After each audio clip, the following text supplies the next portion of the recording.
Hello friends, in last video I told you a little bit about Arduino. But in this video I'm going to tell you why need Arduino to make digital electronics project. So let's start.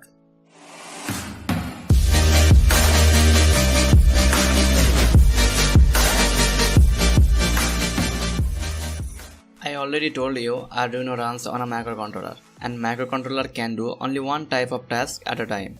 But microprocessor based device like PC laptops can multiple type of tasks at a time. So it's clear that microprocessor is more powerful than microcontroller. But if you got a situation to do only one type of task, just choose microcontroller. It's very portable, lightweight and also cheap cost. Okay, now question is, there are many kind of microcontroller. Why we use Arduino? Actually Arduino programming is very easy, that can do any person. That's the main reason people prefer Arduino to make digital electronics project. Anyway, that's it. See you on next short clip. Have a nice day.